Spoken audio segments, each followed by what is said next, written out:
So looking at a page and saying, these are the, roughly 2 to 3 main keyword phrases that we want to target. Do they appear in the content? Is there enough content there? And then on page includes lots of things. It includes H tags, it includes alt tags, it includes potentially structuring some of the content in list format, but making sure it's all there and that you don't have thin content, which you mentioned earlier, where you've got a page that has like 1 sentence on it or 2 sentences on it. That's not enough content.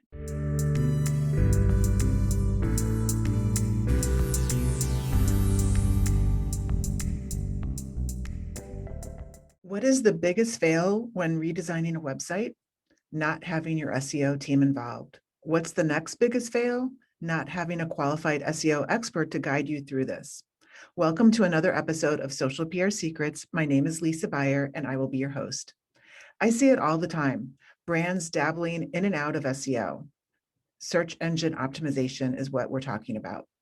So I invited Joe Laratro to be a guest on today's episode and walk through some of the pitfalls and fails and what to do about it.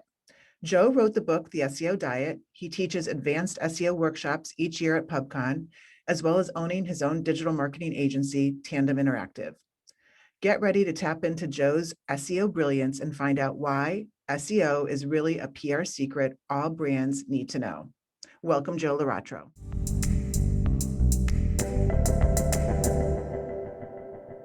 Hey, Joe, welcome to Social PR Secrets podcast. Hello, how you doing? Good. I think this is your second or third time that you've been a guest. And I wanted to invite you because I want to talk about actually SEO PR secrets and website redesigns, because I see a lot of brands doing this right now because modern technology and new design is easier than ever with websites, but then the SEO part kind of gets forgotten about. So welcome. And let's just start out with that. Like what are some of the biggest mistakes you see brands making with the website redesign? And so the biggest mistake right now that I'm seeing is where the teams that are working on the redesign are not thinking about SEO. They're not involved in the SEO teams. They're very much focused on user experience, which is a good thing, but user experience on a mobile device, which doesn't always naturally lend itself to good SEO practices. So websites that are big with history and lots of traffic suddenly come out of a redesign with half of the traffic. We actually just started a project on a large e-commerce site that was doing really well, and then they came out of the redesign and all of a sudden they're down 50% traffic, and they're looking like, why did this happen? And the person I'm working with on the project said that we tried to involve SEO in the beginning, and you guys said you got it, and then look what happened in the end. So it's a very common problem, and it's somewhat easily avoidable. totally. I mean, the way that I look at organic traffic is like in the PR world, earned media. And a brand has invested all of this time and resources in building content and attracting organic traffic, which is typically like super high quality traffic to a site.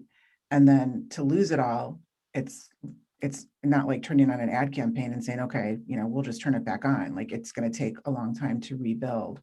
Right. And it also seems like with the website redesign teams that it's hard, even if you specialize in SEO, to keep up with SEO. So what are some like just steps that brands need to take maybe a step back and say, okay, we're redesigning our website. Like, what is the first thing we need to do? And like, what's a good roadmap through that process to avoid losing all of this super valuable earned media? And it's today, like, even if you don't redesign your website with Web Vitals and all these like different, updates happening, you still can lose organic traffic. So it's like, you have to be super careful with the redesign. Yes. So I would say that when we're to go through a process like this, we've got to have the benchmarks in place. Make sure that we've looked at a few months worth of Search Console for Google, Bing Webmaster Tools, looking at analytics, and really trying to get a feel for where's the traffic coming to the website, not just that we've got good organic traffic, but all the organic traffic doesn't come to the homepage. And this is a pretty common misconception when you get to C-levels. They think, oh, well, the homepage is where all the traffic goes. It's like, no, you've got product pages, you've got potentially blogs, you've got PR that could be on the site, news releases, forum content. You may have all kinds of content on the website that is actually driving traffic. So getting a feel for that is important. We usually like to crawl the website first and make sure we at least have a backup of the existing site. So we use a tool called Screaming Frog, and we'll crawl the website and we'll have almost what looks like an Excel spreadsheet version of the website. So you flatten everything. These are the titles, these are the descriptions, this is the URL, this is the content on the page, these are the images. But it's like taking a website and just putting it on a flat spreadsheet. And then what's there. Now that doesn't correlate with SEO per se, but it gives us a snapshot of the website. And then looking at analytics, we can see which pages are acting as landing pages from organic. And then we know that those are pages that are getting a lot of traffic coming, on the free side from Google, Bing, and other sources. And then within Search Console, we can actually see link maps. So Google does show us how many certain pages within the website and how many links, inbound links that they have. And again, that's a good thing to kind of take into account before redesigning a page or website that maybe you're like, okay, well, we don't need the blog anymore. We're not keeping up to date. And all of a sudden you see you've got this old blog content that's driving tons of traffic that you don't just want to abandon. So you've got to kind of keep the core assets of the website in terms of SEO in mind. And what advice do you give for, let's just say, balancing out the user experience with content, and the argument, well, you would have the argument, well, this is thin content. You need more content on the page to really attract. So I'm going to cheat on this one a little bit. Because of mobile first, you can have an incredible user experience and all of the SEO content be further down the page. So you can have a very good user experience and address all of the SEO components and just do it in a manner that's not in the user's face. So, we know the screen sizes. We could do the test that basically on a responsive site, when you have a phone, that first page load has the call to action or the desired sales pitch or the phone number, like whatever you really need to get conveyed, you can get conveyed on a phone, and then somebody has to scroll to actually get to the SEO meat and potatoes, the internal linking, the sub-nav linking, the content on the page. That doesn't have to take away from the user experience. Now, where the biggest problems come is when someone says, well, no, I want a website that looks like an app, and all it is user experience, and there's no meat and potatoes behind it. There's no content, there's no good link structure. There's nothing in there that really lends itself to an SEO friendly website. It's just an app. And that's a challenge for the SEO side to convey to the marketing side of a company sometimes, that just because you saw it on these websites, you think that's a great experience. Those websites have huge brands and they don't need to worry about SEO. Like, people are going to go there because it's Nike. If you're a new company that's selling boat shoes that are waterproof and you don't have a brand, you've got to build content around waterproof boat shoes. Right. With PR, I think SEO is the same. It takes the involvement of the marketing team, the brand's marketing team, to really get involved in creating the content and engaging in the SEO kind of journey of building that momentum. Whereas sometimes, like with paid, it's a little bit easier to be like, okay, here's the KPI, here's the creative, go get the traffic. And so what do you advise brands on the investment of SEO versus paid, when a lot of times brands just think paid is going to be the easier, quickest win, but in the long run, SEO, like PR, is going to bring the most momentum and return on investment in the long run? Yeah. So, I heard this at this point, it's probably 20 years ago, and it was one of the most brilliant ways to think about SEO, is that if SEO is a business process, it's not a marketing task. It's not something that is optional. It's a business process that should be part of all online businesses. So it's an investment in the business. It's not an investment in marketing. So anything that you're doing on the SEO side is a long-term growth strategy for the website.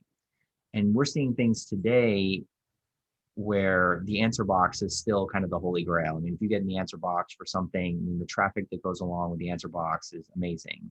The answer box, if you're not familiar, is when you basically are the result on top of the regular search results. It gives an answer and then there's a link, and the click-through rate on those links are unbelievable. And we get sites that have tons of traffic. Now, tons of traffic for an answer box may not equate to actual business or conversions, but it is raising brand awareness. So it's interesting that you said, even when the way we're talking about companies, we're talking about the company as a brand, not just as a company, that the brand investment here is huge. I mean, if somebody ranks for, I saw something, I do a lot of work in the moving industry, and there's a small moving company up in Minneapolis, and they rank on like a tariff question between moving across state lines, and they get a ton of traffic for it. Very, very low converting traffic, but it's not something that you'd want to take away from the website and say, well, let's get rid of that article because it's driving lots of traffic to the website. No, like we want the traffic to the website. Plus, if for some reason that company decided they wanted to sell and they showed their website as an asset, and their website has lots of organic search, that's a big asset for the company when it comes to the valuation. Kind of went off topic there. I don't think they're trying to sell. When it comes to like basic optimization, like alt tag and image optimization and things like that, that's just kind of been, in my opinion, just basic for the past 10 years. And then looking forward into like the potential now of this, it's kind of like a little futuristic, but visual search and how that's coming along. Like that's one of the biggest misses I see brands making when we do audits together. You know, I just look at like the image optimization is always like kind of like last on the list and gets forgotten about. What is your opinion on that today, looking forward into artificial intelligence and augmented reality and visual search? Yeah, so I would definitely agree that image optimization is severely underutilized. Google Search Console has a component within it that you can actually see just the traffic that's coming from image search. And I know, like, one of my hobbies is working on the boat and like boat repair, that I'll try to search for something, and for me to do it visually is much more valuable to try to find the product I'm looking for, and then I go to the website. So I it's actually quite challenging sometimes to find exactly what I'm looking for. But I did a simple search yesterday that I was very surprised on the search results. We were shopping for visors and basically fishing visors. And you'd think that there was like this great website that would list lots of fishing visors. I think Amazon ended up coming pretty high on the list. But if you go to image search, there's all kinds of stuff that you wouldn't as quickly find in regular search. So doing the basics, you mentioned alt tags. So alt tag is putting some text that matches what the picture is and describing what that picture is valuable. And the text that's around those images is also very valuable. But I think that every day we're getting better at search, and especially I think on the e-commerce side, that image search becomes very, very powerful. And looking at, like, we're talking about website redesign. I mean, I think like very low hanging fruit in a website redesign could be, you know, looking at the image optimization and what may or may not be done so that when you do the redesign, all of those images carried over, you know, if they're not already optimized, optimize them, because that will feed into the Google image search. And like you said, like more and more people are focusing on visual search versus text search. Yeah. And people, I think, like, if you could explain, like, it sounds intimidating, image optimization, alt tags, like if you're not familiar with that language, it almost sounds like programming or coding. But I mean, it really, once you learn it, like especially if you're a writer or just an assistant content marketer, it's something that is easily learned and applied. It's not something you need to get a certification for. Correct. Again, alt tags super easy, text around the picture super easy. The most advanced parts of image optimization, and you mentioned the Core Web Vitals briefly before. Today, when we're using Core Web Vitals against a website, they do recommend pictures that are too large to be optimized for the web, which means lower resolution and or lower size. So that actually is part of image optimization in a way. And then there's a component of image optimization that's called XIF data. And EXIF data is where if you're editing the picture, you can actually throw a little bit more information in on that picture, on the file of that picture that says what the picture is about. That's probably the most advanced aspect of image optimization. I don't think that an average SEO or website optimizer really needs to worry about that. But I know that if I were to launch an e-commerce site tomorrow and it was a very specific product, I would take the time to make sure that I was covering the EXIF data on images. Right, especially e-com sites. I mean, Yeah. their image optimization is usually like zero. Like their file names are, a number and .jpeg, and no alt tags. So talking about Web Vitals, core Web Vitals. So is it a lot of hype so SEO agencies can get work, or is it legit? I've read both. And Ah, how focused should brands be on the Web Vitals score? okay. So is it all hype? No. Is there a lot of hype? Yes. We've heard for years and years, speed is a big deal. Google, very officially said that they're adding the Core Web Vitals reports to their algorithm.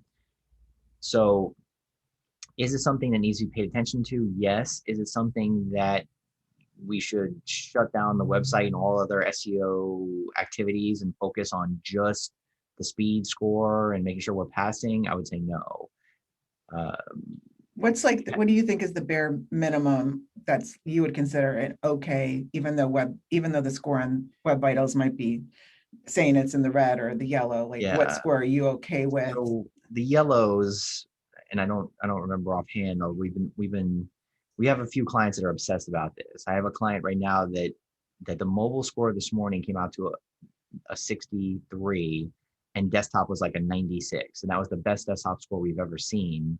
And the mobile score, it's just annoying. And they told us that if we could get the mobile score above an 85, that they were going to buy the whole team dinner, like a nice dinner. Kind of a cute incentive, however, not necessary. I mean, we want to do the best we can, but there's just limitations of technologies that are running the website, the server. Like as much as we want to try to get a higher score, in this particular case, like it doesn't seem like it's going to go much above a 65 unless I go shut all the tracking off and run it. Like turn off. They have Hotjar, they have Orbi, they have Google Tag Manager, Facebook Pixel. Like if I turn all that stuff off, maybe it'll make a difference. But then why is the desktop score coming up so highly? But your original question was, what's an okay score? So I'd say an okay score on mobile is probably anything over 50. That's not in the yellow, that's still in the red. But anything over 50, I would say is at least okay. And then looking at the scores, making sure that there's the obvious ones that of things that aren't broken. So for example, viewport. Viewport is something that the average person working on a website wouldn't pay attention to. But if you don't have the viewport assigned, the website is not considered mobile friendly. So that's a glaring error. And there's a few that are like that, that if I was looking at the Core Web Vitals report, I would probably be worried more about the functionality errors than I'd be worried about the speed. Okay. Can we talk about on-page SEO? And to me, that's very relatable to the PR industry, or at least it should be, because it's some of the basics of on-page SEO. If you know what that is when you're writing, whether it's an article or some sort of press content, that if your writer is familiar with it, they can help influence and attract organic traffic and potentially even like journalists searching for story sources. So can you walk through like what are some of the critical things when it comes to on-page SEO that every brand needs to be doing, especially with maybe their news content or their blog content? Yes. So for me, on-page SEO really has three main components. There's the top level pages, there's category pages, and then there's either the specific article pages, or if it's an e-commerce site, the product pages. The top level pages, I mean, this is the main nav of the website. I mean, you've got to have good content on them. You've got to have a variety, because this is where a lot of the traffic's going to land. So here we've got to have blocks of text. People like saying, 200 words, 400 words, 600 words. I mean, I would say enough text that's explaining the point you're trying to get across. And then there's enough text there that has keyword content in it that you're trying to target. So looking at a page and saying, these are the, roughly 2 to 3 main keyword phrases that we want to target. Do they appear in the content? Is there enough content there? And then on page includes lots of things. It includes H tags, it includes alt tags, it includes potentially structuring some of the content in list format, but making sure it's all there and that you don't have thin content, which you mentioned earlier, where you've got a page that has like 1 sentence on it or 2 sentences on it. That's not enough content. When we hit the next level, it will be a category type page. Category type pages usually are underutilized. I mean, they're not targeting that content. I mean, it seems like most websites focus on either top level pages or the very specific article pages, blog content pages, and nothing in between. I would say that the rules apply, but you could be more specific. So an article page can be a lot longer, can have a lot more content, can have lots of interlinking. Category pages, one level up, should have like a good sub navigation set of links that are trying to tighten up where that content is going. So if I had a PR area of a website, I'd want all of the press release articles to be kind of lumped together. If I have a blog area, I'd want all the blog put together. If I have geo-specific or subject-specific, I'd want to try to put some of that stuff together and organize it that way. So again, in that way, just kind of hitting a checklist, we've got good titles, good descriptions, good content, good interlinking, and then optimized H tags, alt tags. I mean, that pretty much covers it. What are some resources that you can recommend for writers or marketing teams on writing and on-page SEO to learn the basics? Would it be the SEO diet? That's interesting. So I did write a book called The SEO Diet. The SEO Diet, it reads like a textbook. It's not a fun read. It's a textbook that I make all of my employees read, regardless of what aspect of the company they're working on. If they're doing link building, content development, pay-per-click, social, it doesn't matter. Like I want them to read it to get the core concepts. But there's tons of guides out there for SEO copywriting. I think SEMrush just updated and released like a really, really nice one that's very comprehensive. That's a good one. Any of the tools have them. Moz, I mean, big companies, I'm sure like Bruce Clay has got some killer old ones out there that, and probably updated ones, that the fundamentals really haven't changed much. I mean, the fundamentals are the same. It's putting in the time and effort and then being committed to keeping it going. Yeah. Anytime you're, I would say even the skills for or content SEO, they haven't changed. I mean, the biggest change to them was focusing more on that answer box content, which the answer box content SEO is basically the same as normal SEO, except adding a few more things like the asking a little more questions in the headlines, having the lists that can go in the answers. I mean, just really formatting it better for a search engine to understand, the content that's on the page. Okay. Hello? Oh, wait, is this thing on? Hi, it's Lisa Beyer. I just wanted to tell you really quick, I'm launching a course called Modern PR Secrets, and I wanted you to be the first to know. You can check it out at thebuyergroup.com under resources. Now let's get back to this interview.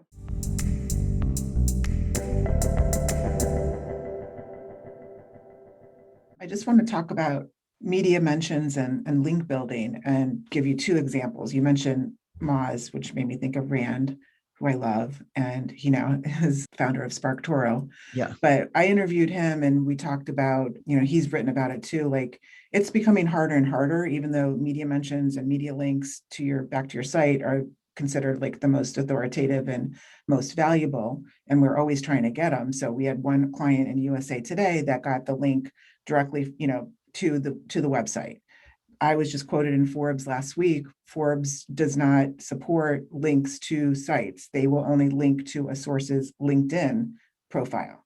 Right. So one of the things we talked about with Rand, and I just want to get your opinion on this, is that Google is now looking at not just brand like links back to a website, but also mentions. And they look at brand mentions, and that does still influence in a positive way SEO. So like the fact that Lisa Buyer, the buyer group, was mentioned in Forbes, even though the link didn't go to the buyer group site, versus our client that was mentioned in USA Today, and that went to the site. So what's your take on that? So we're hitting on what's called entity SEO. And entity SEO was, the first mentions I feel like in the industry we heard about it was really focused more on local.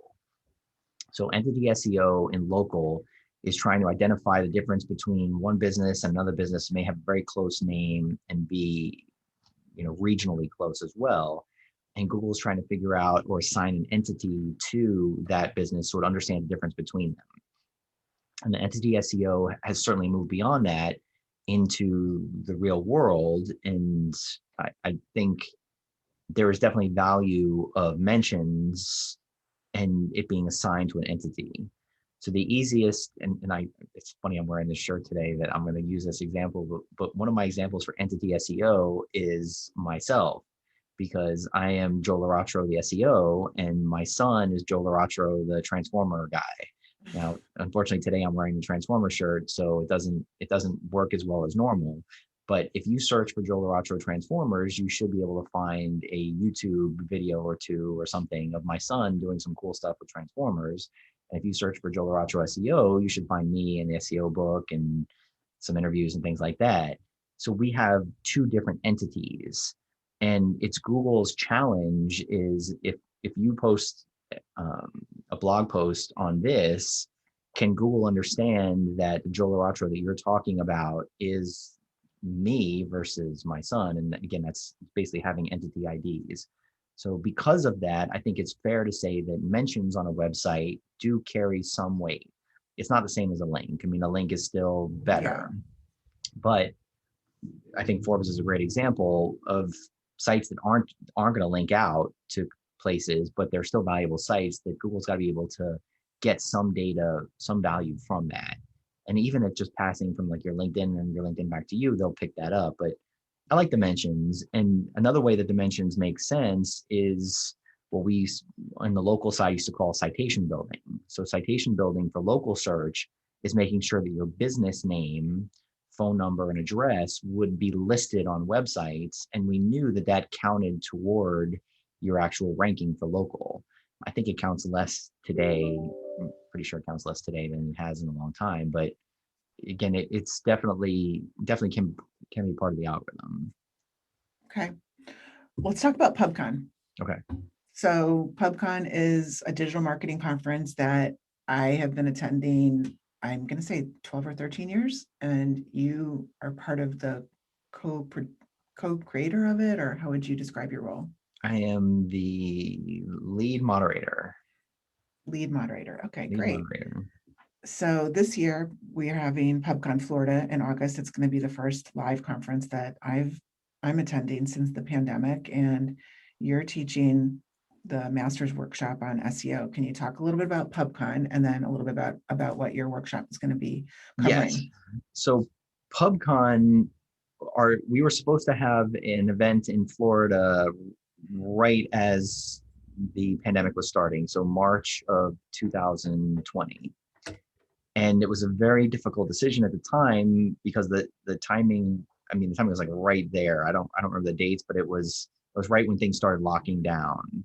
And Brett decided, let's pause the conference and let's see what happens. And he was also very much pro the in-person value than trying to turn it into an online conference. Because it was shut down and because of the time, Brett did decide that he wanted to do some digital ones. So we did a few, I think, very good digital versions of Pubcon. But one of the historic things about Pubcon and really where it even gets its name, Pub is not, we say it's Publishers Conference, but it's not. It was Pub because it was the first one was in a bar in London. It's really about the relationships and spending time with the people and then the content. So having this one in South Florida, it's going to be the FIU Coben Center in North Miami. is going to be a big deal. I mean, there's going to be, I think, some red eyes in the room with people like very happy to see each other, and a lot of emotions coming out. So I'm very much looking forward to it. Plus some great content. Now, I've been doing the advanced local training day for the past few years. It's the first time I'm going back to the advanced SEO, which means that I have to redo like all of my content. There's tools I used to use that aren't around anymore. So my side of that is going to be very fresh. And I'm doing it with Elmer Booten, who works for Tony Wright, and I think it's Wright IMC Yeah. Media out of Dallas, and Eric Ang, whose company was purchased by Proficient Digital. So the three of us are going to have a very new presentation for advanced SEO. Yeah. Ironically, I'm speaking on the panel with Tony Wright about the biggest PR and reputation management mistakes post-pandemic. Right. So I'm excited about that. So your workshop is going to be amazing. Thank you. Very excited about that. So who is Pubcon for? Who should attend Pubcon? So Pubcon is for the people that do the work. Yeah. There's other conferences in the space where the CEOs and C-levels go to like hire companies, but that's not what Pubcon's about. Pubcon's about teaching how the work's done and very open sharing. So I would say Pubcon is for the do-it-yourselfers. It's for small business owners that are, potentially doing it themselves. It's for people that need to know more about what their teams are doing, and it's for the teams that actually do the work. I mean, that's the most important. Yeah. There's a lot of agencies, like I'll send half of my staff there. Agencies send a lot of staff. Companies that have, internal staff send them their people. Web designers come to learn more about what they're doing, make sure that they're, building SEO friendly architectures.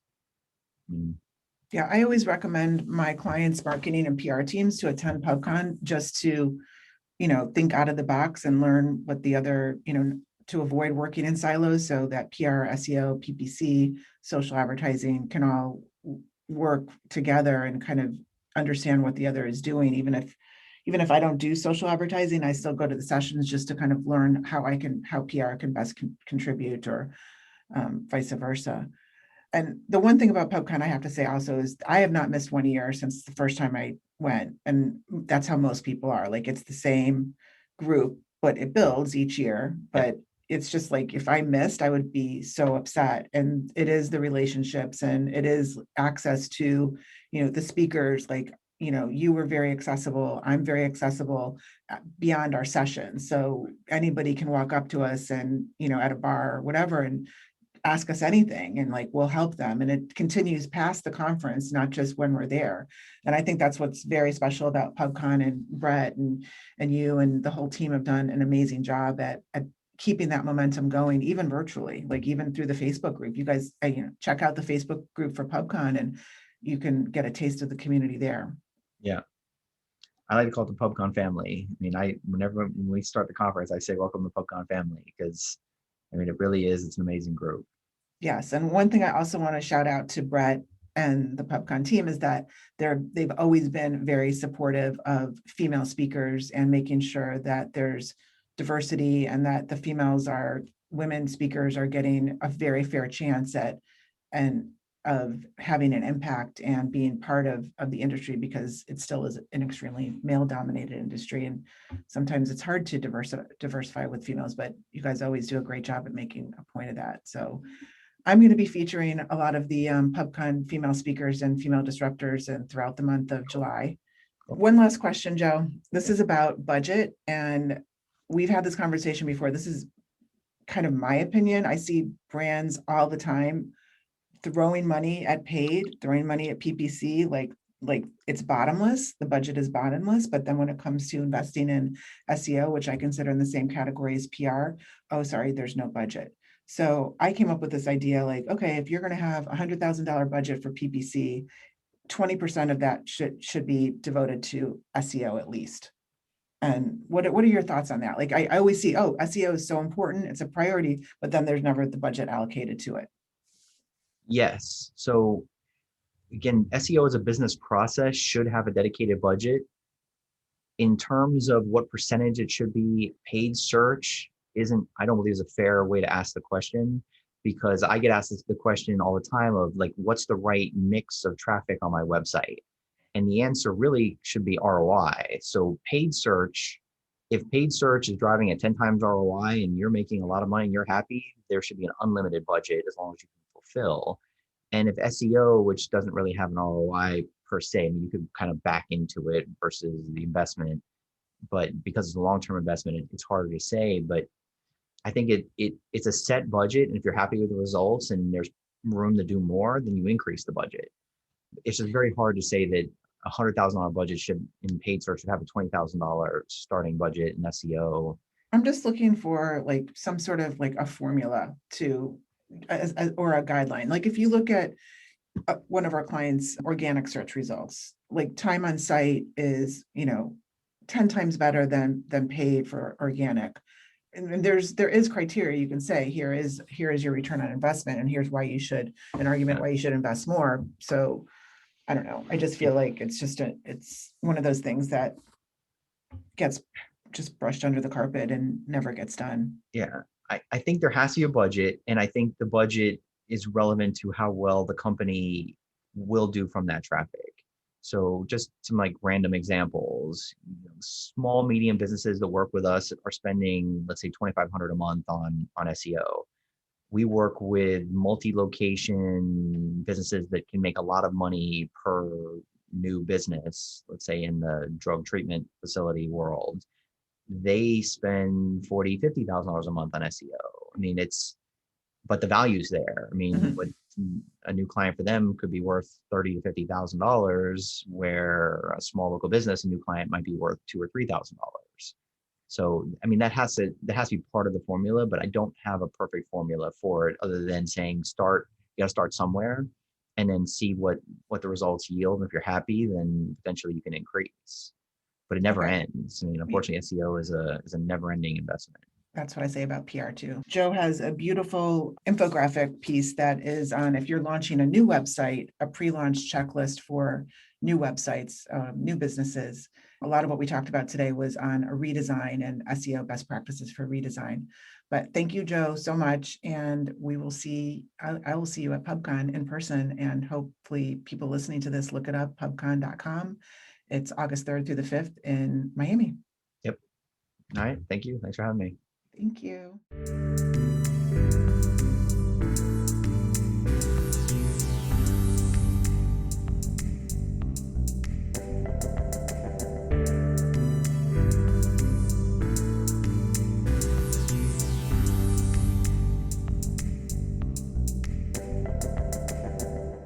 Thank you for listening to this episode of Social PR Secrets. If you like what you heard, check out the book on Amazon or follow our blog at socialprsecrets.com. This episode was sponsored by The Buyer Group, a social PR agency striving to keep our balance in the digital world, practicing public relations, social media, and search marketing, while occasionally drinking a glass of wine or two for the best creativity and results. Thank you all for tuning in. If you would like to get a free chapter of Social PR Secrets, go to socialprsecrets.com/free.